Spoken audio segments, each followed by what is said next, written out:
Amazon dominates the online retail market, but today it took a big step into the world of bricks and mortar stores with a $13.7 billion proposed purchase of Whole Foods. Amazon says the high-end grocery chain will keep its employees, locations, and even the executive team staying in place. Whole Foods has more than 400 stores across the United States, but also a presence here in Canada. There are 13 locations in the country. Most are in Greater Toronto and Metro Vancouver.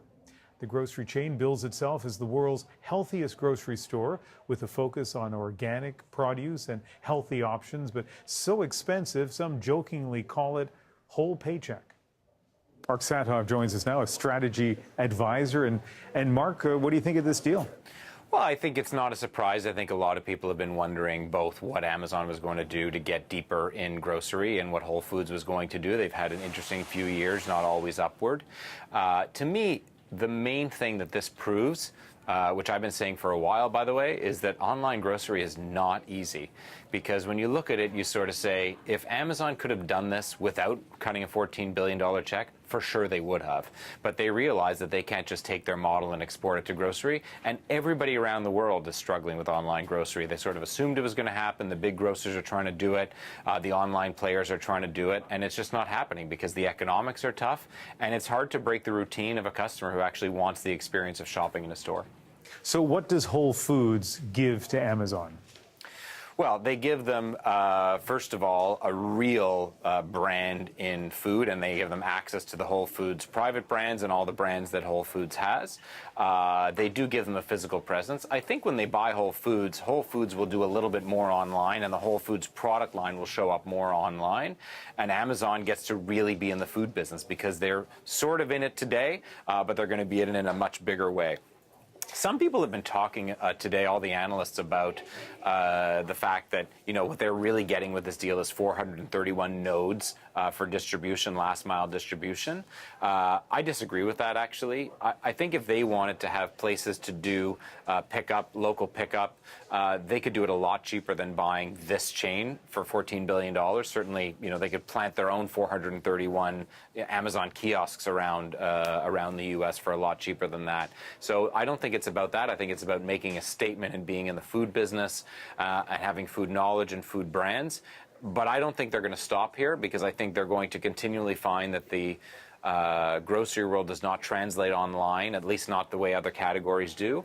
And so I could see them then going and buying perhaps a larger, but certainly a mid-market chain, because Whole Foods is really only a small part of the market, and that small part of the market cannot afford to buy all their groceries there. So I think they're going to find if they want to be big in the food business, they're going to have to buy someone else. I know Whole Foods has been under pressure to cut costs, to get more efficient. Some of the shareholders feeling that they're not, providing the best value they can.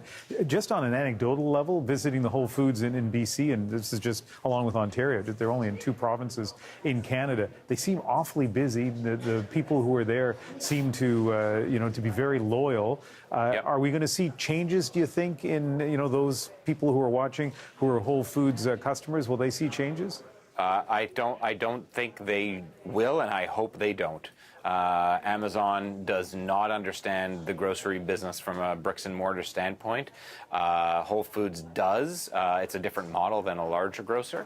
But I think Amazon would be foolish to try and mess with that. I think what will happen is the Amazon online grocery offering will shift. But I think they would be foolhardy to try to change what goes on in the Whole Foods store, except for the other changes that Whole Foods wants to make anyway.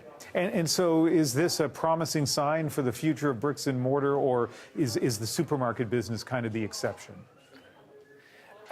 Well, I have been saying for a long time in many categories that e-commerce, although it's all the rage and all everybody talks about, it's still only 9%, and in some categories way less than 9%, especially grocery.